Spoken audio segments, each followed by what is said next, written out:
Well, welcome back to this episode. If you guys are watching this around the holidays, I want to wish you all a Merry Christmas. And from my family to you all, to your paint family and your personal family, I want to wish you all just a beautiful holiday season. Today, we are working on this beautiful Lexus. We're going to be doing a blend on the rear door and the front door, and we have it situated so that the exhaust is facing towards the front of the vehicle, and that will play into when we do our sealer. I'm going to mask off the fender because all of the sealer, if I hadn't masked it off, is going to get all over the fender. We're going to be using also a blending additive on the edge of that fender. Now, I could go back and remask up this door like I did the fender, but I didn't here because it's a big enough panel that it wouldn't have made a big difference. But your overspray does carry really far when doing a sealer application. So we're using our neutralizer. I'm finding a lot of great results when using it. So we'll lay down our sealer. The sealer is called Color Build. It's basically like a 3-to-1-to-1 mix up. And you can see that we're just coming a little bit into the rear door so that the same undercoat is there from when we go to put our base coat on. Now the reason again why we covered up the fender and not the rear door is all the exhaust is going towards the front of the car, so the whole entire fender would be plastered with sealer and we would have to coat the whole entire fender with our base, and we're looking only to put base in that front little half of the fender for blending, keeping it away from the A-pillar as best as possible and keeping it away from that hood. We have a very minimal area to do this, so we want to protect it as much as we can. So once we pull off the tape, right away we are doing that sealer. Now what I did is I turned my knob on the actual air cap and I did vertically, and then we're using our blending agent right after it. No time in between. We're going to do the whole entire panel. Now I'll show you here in just a little bit that the actual sealer went a lot further than I wanted. Now thankfully these are pretty large doors, so we did have a lot of room for that sealer to go a little bit further than we wanted, but next time I'm going to go ahead and probably just cover up that rear door. Getting good use out of the neutralizer or the anti-static gun or whatever you want to call it, but this is a neutralizer brand.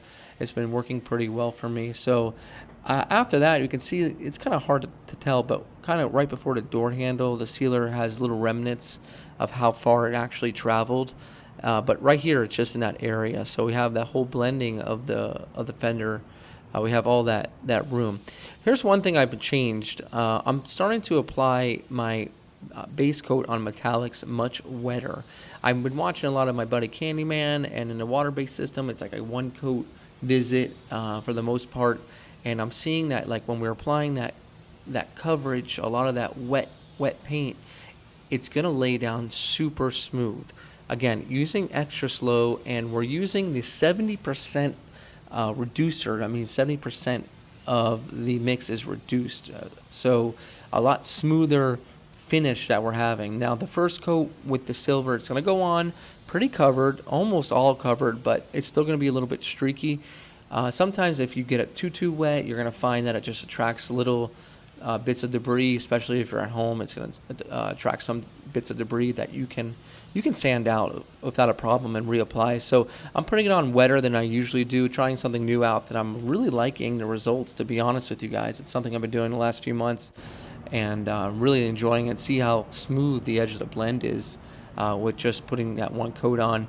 And it might not show up in video, but it's a little bit patchy, it's a little bit streaky, and that just has to do with the coverage. It's not necessarily technique or anything. So if you guys are having some areas where it looks a little bit splotchy, don't worry about it. We're going to throw another coat on here, 2 coats max. So you're seeing you're using a neutralizer after every coat. Now if you're going to tack, but make sure you follow it up with the neutralizer. That's one thing I learned to do, and I think a couple of you guys have even commented on that, so thank you for that. That's just a good reminder for me to keep that good procedure in place so that we have a neutralized panel. Even if it's not plastic, it's still going to help with those metallics. Again, with our DV1, it's the Screaming Eagle edition. What we're doing here is not putting it as quite as wet, medium wet, not quite as wet as the first coat because we already got that nice coverage, but I'm going to go a touch slower, and I'm going to back up about 1 inch to 2 inches more just to help those metallics go onto the panel and create a nice orientation. A color like this is a fine silver metallic. It will streak on you. It will model on you pretty quick. So you really got to keep control of what you're doing. And one thing I noticed, guys, if you're putting 2, 3, 4, I want to say 2, 3, 4. I would say if you're putting 4, 5, 6 coats of base on it to try to get it to smooth out, then you might run into issues. It's going to sand pile. Get out of these metallic jobs with as few as coats as possible. That's going to yield the smoothest transition in your blend, and that's going to give you the smoothest looking, cleanest looking metallics. So we're going to go here with the WS400 Series 2. You know I've been loving this gun, and I'm moving. My first coat here, I'm moving, guys. I don't really typically move this fast, but I am moving because I want to make sure that I'm putting it on without running. It's about 65 degrees in the booth, and if you're putting it on semi-wet, you're going to be fine. But if you're putting on full wet on this coat, it's going to be on the ground.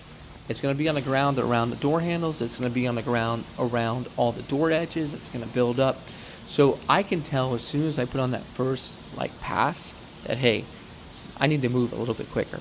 I need to keep those passes moving. I don't care if I get a dry spot. You're going to see I got a couple small dry spots. In my first coat, I'm not too worried. Yes, spray it the way you want it to look. That is the reason why they say that is because they want you to get your mill builds and the proper millage on the panel. And if you put a very dry first coat and a more wetter second coat, you're not going to have the mills that you need. So you don't want to spray it super tacky or super dry, but you want to get a little build on there on the first coat, but you don't want to be able to deliver it after the first coat, if you know what I mean.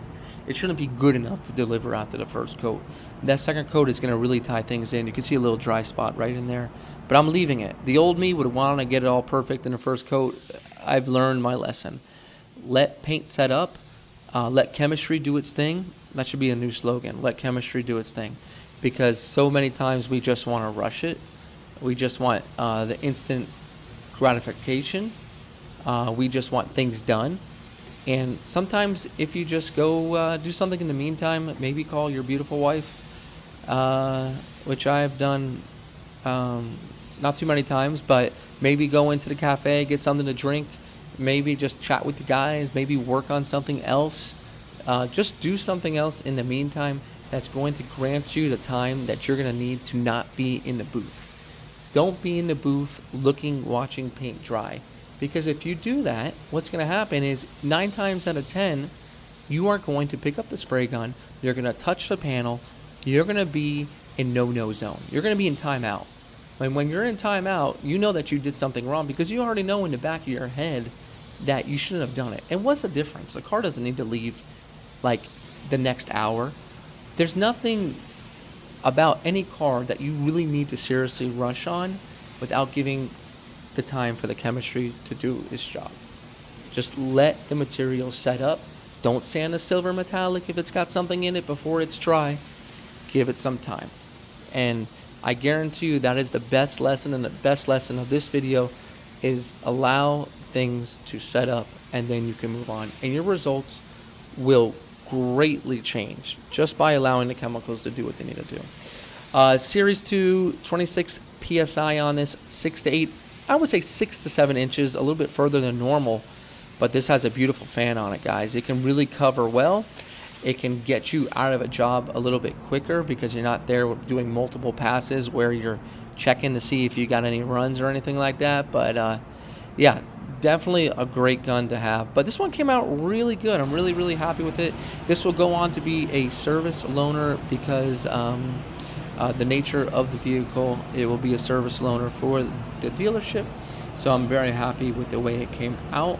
And it will be a great looking silver metallic going down the road as well. You can see that the blend came out fantastic. Really happy with it. Some jobs are something that you can pick out and not be happy about each and every one of them. This one I'm pretty happy with. I'm sure the next one there'll be something that bothers me, but it's always nice to lay out a nice job and to really make yourself proud and feel like a painter. There's many times where we paint things and we don't feel like a painter.